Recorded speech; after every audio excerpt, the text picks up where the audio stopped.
Script House. Dictation by Arulselvi. Tamil Senior.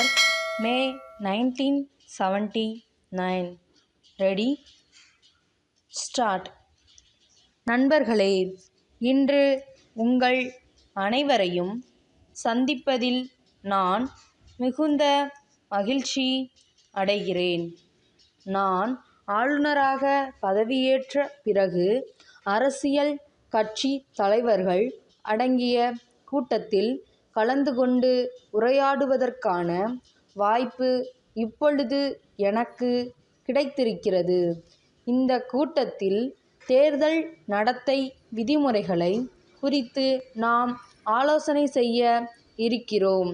நடைபெற இருக்கின்ற சட்டசபை தேர்தலுக்கான தேர்தல் ஆணை குழு நடத்தை விதிமுறைகளை வெளியிட்டிருக்கிறது. நீங்கள் இங்கு வருகை தந்திருக்கின்ற காரணத்தினாலேயே அந்த விதிமுறைகளை பின்பற்றுவதற்கு அனைவரும் ஒப்புக்கொண்டு விட்டீர்கள் என்பது தெளிவாக தெரிகிறது. சமீபத்தில் நாடாளுமன்ற தேர்தல்கள் நடந்து முடிந்திருக்கின்றன. அப்பொழுது இதே நடத்தை விதிமுறைகளை நீங்கள் அனைவரும் ஏற்றுக்கொண்டு அவற்றை முழுவதும் பின்பற்றி நடந்து கொண்டீர்கள். நீங்கள் அவ்வாறு நடந்து கொண்டதற்காக நான் களிப்பு அடைகிறேன். தமிழ்நாட்டில் எப்போதுமே தேர்தல்கள் அமைதியான சூழ்நிலையில் நடந்து வந்துள்ளன என்பதை பற்றி தமிழ்நாடு உண்மையிலேயே பெருமிதம் அடையலாம். இப்போது நடக்கவிருக்கும் சட்டசபை தேர்தலின் போதும் அதே மரபை நீங்கள் நிலைநாட்டுவீர்கள் என்பதில் எனக்கு துளியும் சந்தேகம் கிடையாது என்பதை தெரிவித்துக் கொள்கிறேன். அரசியல் கட்சிகள் பின்பற்ற வேண்டிய நடத்தை விதிமுறைகளை தவிர செய்தித்தாள்களும் தாமாகவே முன்வந்து தங்களுக்கு என்று நடத்தை விதிமுறைகளை ஏற்றுக்கொள்ள வேண்டும் என்று கருதுகிறேன். அப்பொழுதுதான் பல்வேறு அரசியல் கட்சிகளின் திட்டங்களை அறிவிப்பதிலும் சரி, பல்வேறு அரசியல் கட்சிகளின் தேர்தல் பிரச்சார செய்திகளை வெளியிடுவதிலும் சரி, அனைத்து அரசியல் கட்சிகளுக்கும் நியாயம் வழங்க அவற்றால் இயலும். தங்களுக்கு இருக்கின்ற அரசியல் உரிமைகளை குறித்து இந்திய குடிமக்கள் அனைவரும் நன்றாக அறிந்திருக்கிறார்கள்.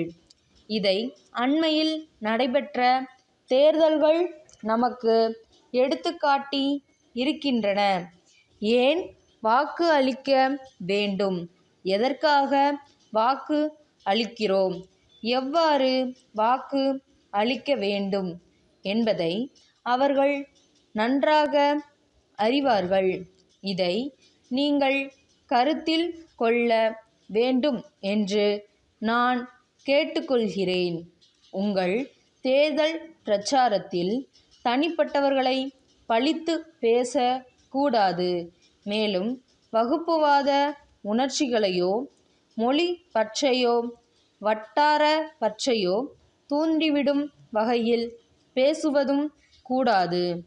தேர்தல் பணிகளில் ஈடுபடும் போது சில தேர்தல் வாக்குறுதிகளை நீங்கள் அளிப்பது இயல்புதான். ஆனால் அவ்வாறு நீங்கள் அளிக்கும் வாக்குறுதிகள் நியாயமாகவும் இருக்க வேண்டும், பொறுப்பு உணர்வுடனும் இருக்க வேண்டும் என்று நான் கருதுகிறேன். நிறைவேற்ற இயலாத வாக்குறுதிகளை தேர்தல் காலத்தில் நாம் பெரும்பாலும் வாரி வழங்குகின்றோம். அவற்றை நாம் நிறைவேற்ற முடியாத போது மக்கள் பெருத்த ஏமாற்றம் அடைகின்றனர். அதன் காரணமாக அவர்கள் தாங்கள் ஏமாற்றப்பட்டதாக கருதுகிறார்கள். அதன் விளைவாக மக்கள் ஜனநாயக நடைமுறைகளில் நம்பிக்கை இழந்துவிடவும் கூடும் என்பதை இச்சமயத்தில் தங்கள் கவனத்திற்கு கொண்டு வர விரும்புகிறேன். மாயவரம் புகைவண்டி நிலைய சாலையிலுள்ள தாமோதரனிடமிருந்து தஞ்சாவூர் நாதன் சகோதரர்களுக்கு 8 பிப்ரவரி 1971 தேதியிட்ட கடிதம். அன்புடையீர், தங்கள் கடிதம் கிடைத்தது. என்னுடைய வீட்டிலும் என்னுடைய கடையிலும் மின்சார விளக்குகளை பொருத்துவதற்கு தேவையான பொருட்களின் விவரங்களை அனுப்பி இருப்பதற்காக நான் நன்றி தெரிவித்துக் கொள்கிறேன்.